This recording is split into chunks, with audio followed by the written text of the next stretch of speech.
J'ai fixé l'email pendant environ 5 minutes, sans vraiment croire ce que je voyais. Après 5 ans de nuit blanche, d'annulation de plans de week-end et d'innombrables feuilles de calcul, j'avais enfin obtenu la promotion, de chef de projet intermédiaire à directrice de projet senior, avec une augmentation de salaire qui m'a mis les larmes aux yeux. Moi, Stacy Miller, j'avais enfin réussi. Mon téléphone a vibré. C'était maman. Salut, tu viens dîner ce soir? Papa a fait son fameux ragoût. J'ai hésité.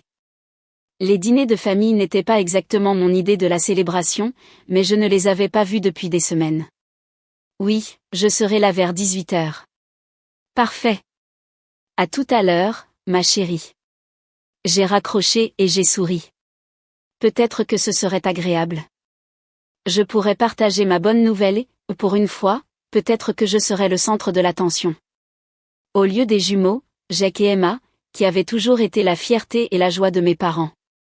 8 ans plus jeunes que moi, ils m'avaient volé la vedette dès leur naissance. Pendant que je travaillais pour payer l'université, ils obtenaient d'excellentes notes au lycée. Pendant que je commençais ma carrière, ils étaient les stars de leur université. Maintenant, ils étaient de jeunes diplômés universitaires, vivaient toujours à la maison, toujours les enfants en or. Je suis arrivée à la modeste maison de banlieue de mes parents à 18h15. Papa était dans son fauteuil habituel, à regarder la télévision. Maman mettait la table. Les jumeaux étaient rivés à leur téléphone. Nous nous sommes assis autour de la table, nous passant les plats. Papa a parlé de son travail à temps partiel à la quincaillerie. Maman a mentionné quelque chose à propos de son club de lecture.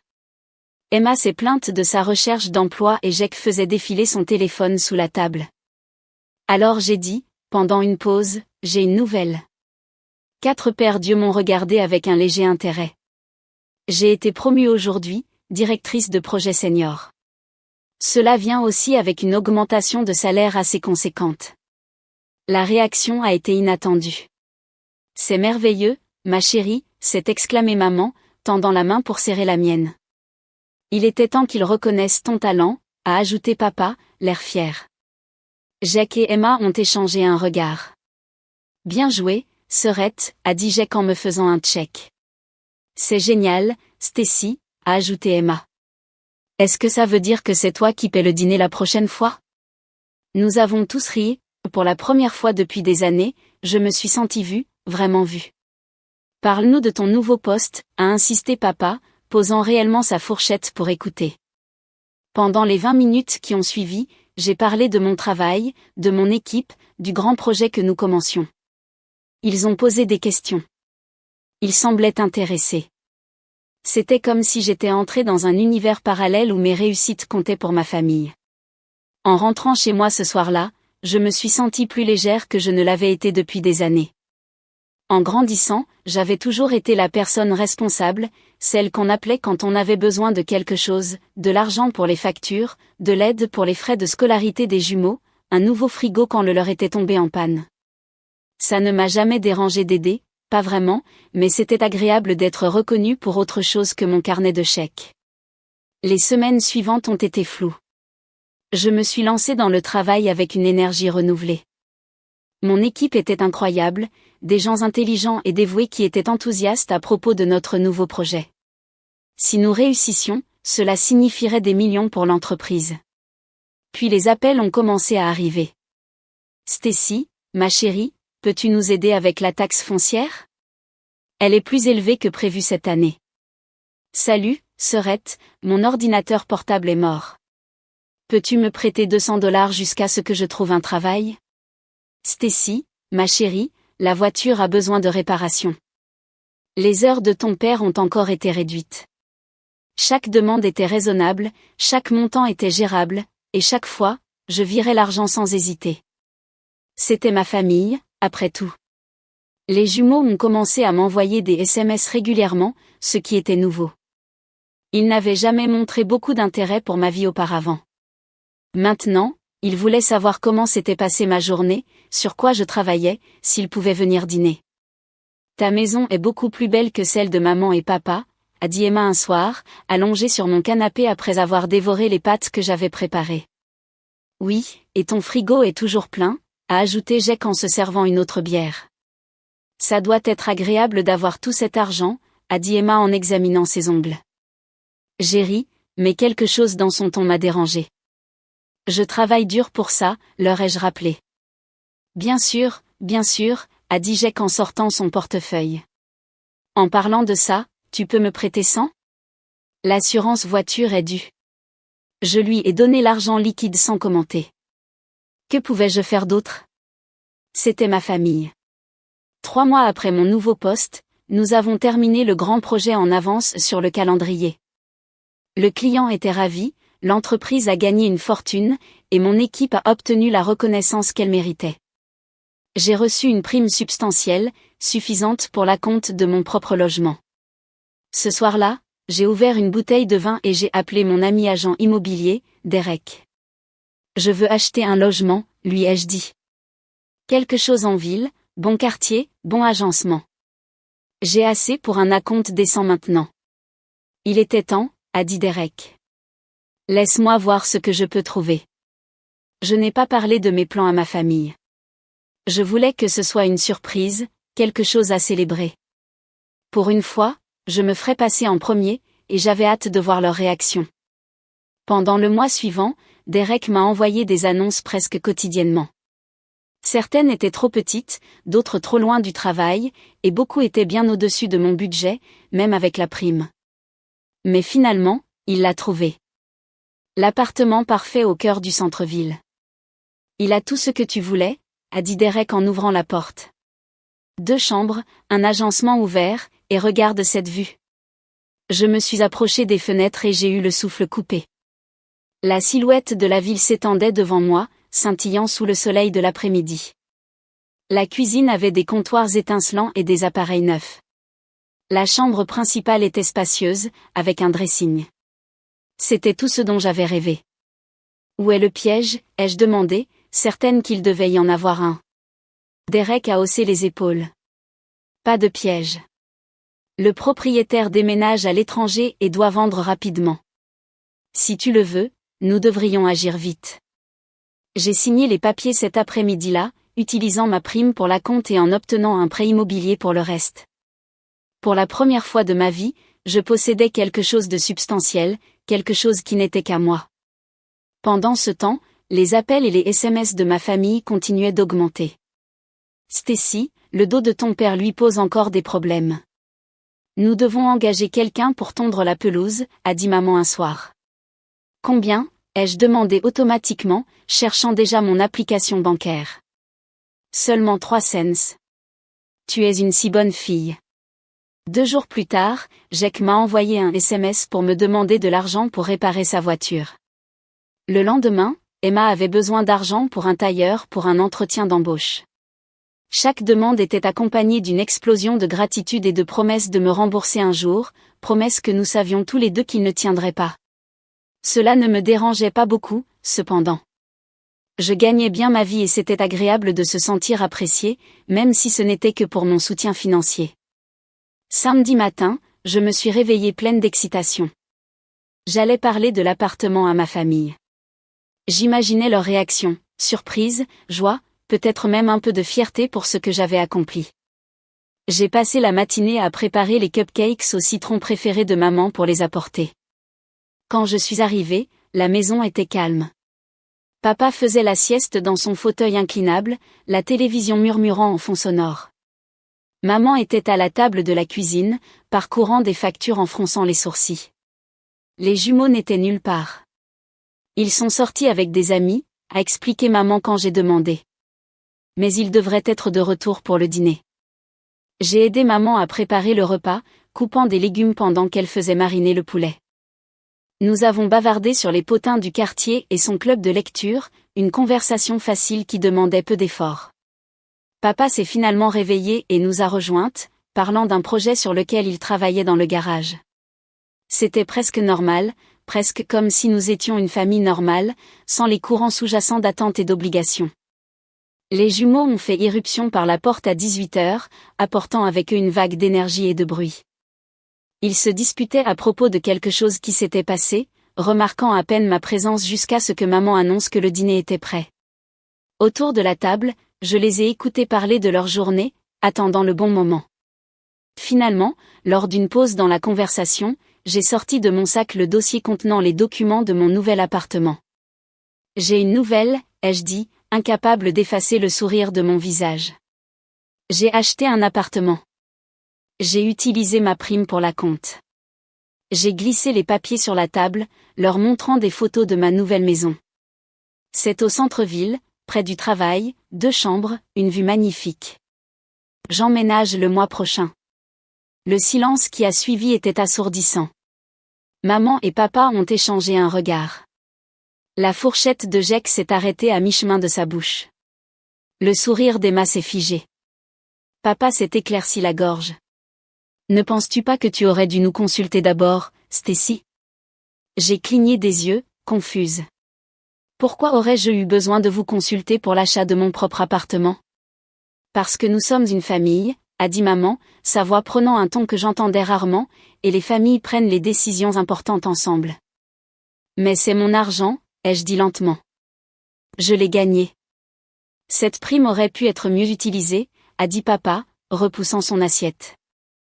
La maison a besoin d'un nouveau toit, et Jake rembourse toujours ses prêts étudiants. Je les ai regardés, incapable de croire ce que j'entendais.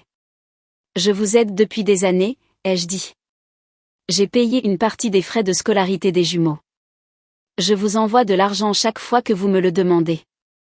Et nous en sommes reconnaissants, a dit maman, bien que son ton suggère le contraire, mais ça semble égoïste, Stacy. Le mot est resté en suspens dans l'air entre nous. Égoïste parce que j'avais enfin fait quelque chose pour moi-même après des années à faire passer leurs besoins avant les miens. Emma ne me regardait pas dans les yeux. Jake a soudainement trouvé son téléphone fascinant. Papa fixait son assiette, la mâchoire serrée. Le reste du dîner s'est déroulé dans un silence gêné. J'ai essayé d'entamer des conversations, mais on m'a répondu par des monosyllabes ou rien du tout. Quand je me suis levée pour partir, personne n'a essayé de me retenir. Je suppose qu'on se verra plus tard, ai-je dit à la porte. Papa a grogné. Maman a fait un signe de tête. Les jumeaux n'ont même pas levé les yeux. J'ai conduit jusqu'à chez moi, les larmes brouillant ma vision, avec l'impression d'avoir fait quelque chose de terrible alors que tout ce que j'avais fait, c'était d'acheter un logement pour moi. Pour la première fois, j'ai vu clairement ce que notre relation était devenue. J'étais un distributeur de billets, pas une fille ou une sœur. 3 jours de silence, c'est tout ce que j'ai pu supporter. Ma famille me manquait malgré tout, et la douleur s'était transformée en une détermination à arranger les choses. Je suis allée chez mes parents sans prévenir un mardi soir, répétant ce que j'allais dire tout le long du trajet. Quand maman a ouvert la porte, sa surprise était évidente. Stacy, salut, ai-je dit, forçant un sourire. Je peux entrer? Elle s'est écartée sans un mot.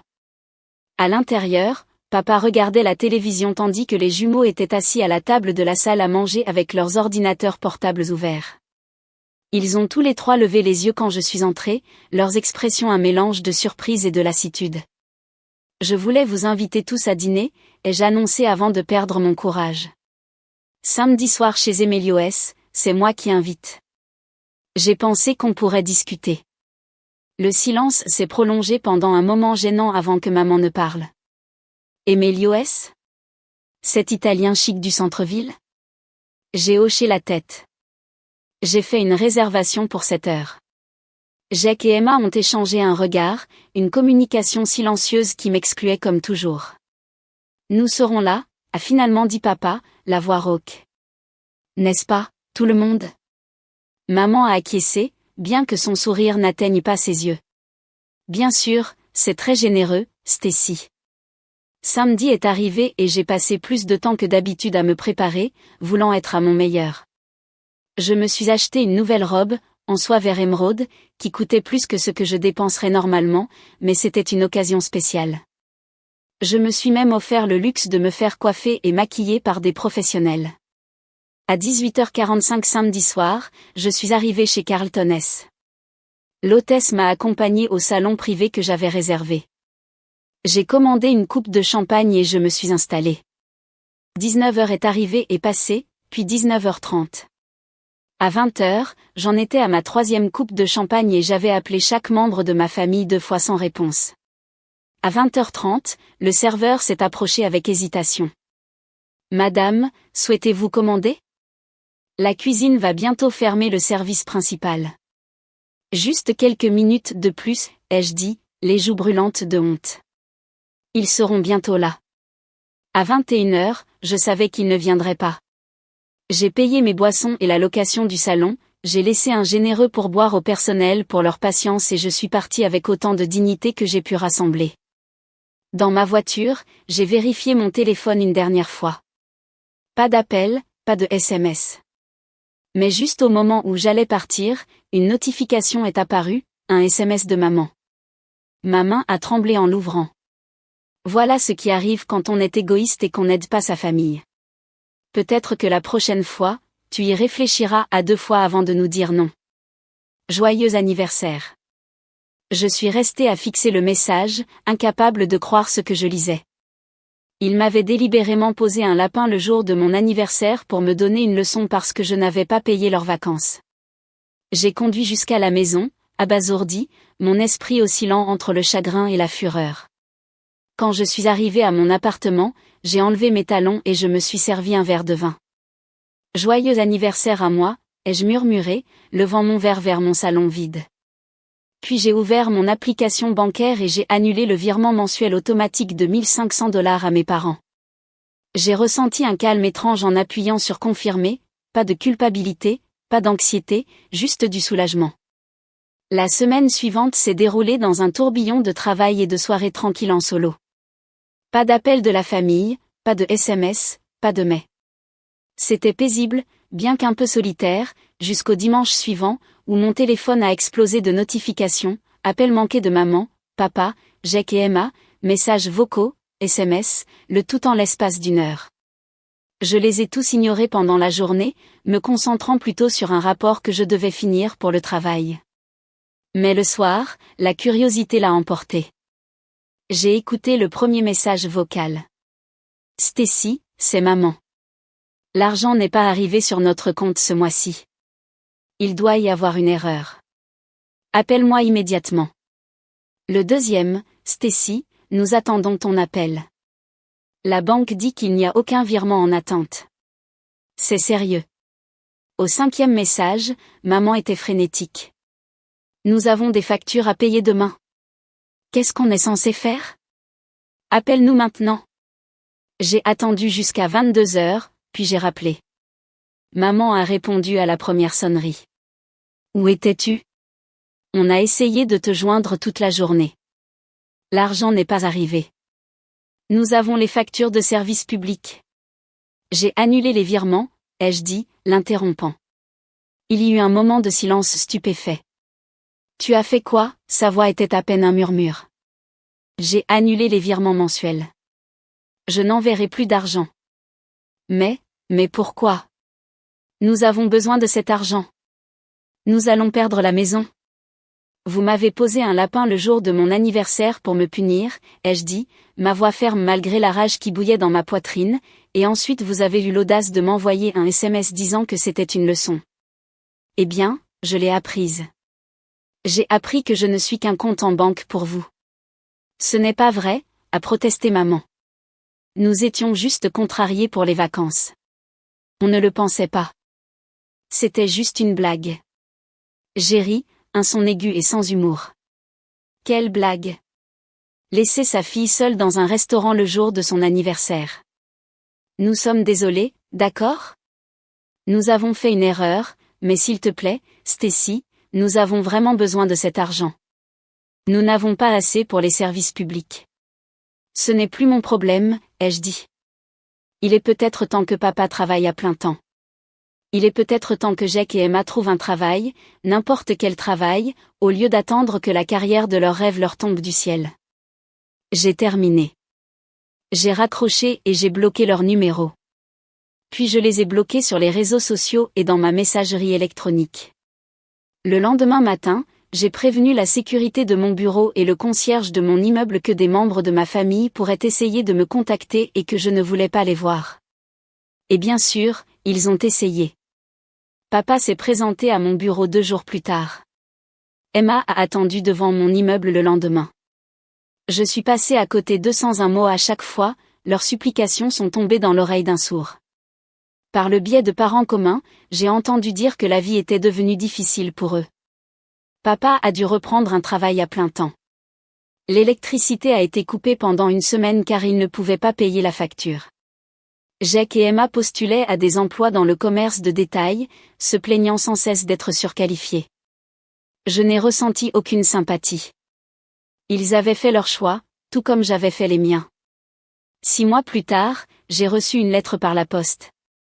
Sans adresse d'expéditeur, mais j'ai reconnu l'écriture de maman. À l'intérieur se trouvait une carte d'anniversaire, avec des mois de retard, avec un message simple, « Nous sommes désolés. Tu nous manques. S'il te plaît, appelle-nous quand tu seras prête. » J'ai glissé la carte dans le tiroir de mon bureau et je l'ai refermée fermement. Peut-être qu'un jour je leur pardonnerai de m'avoir vu comme rien de plus qu'une ressource à exploiter, mais pas aujourd'hui. Aujourd'hui, je me concentre sur moi-même, ma carrière, ma vie, la vie que j'ai bâtie par mon propre travail acharné et ma détermination.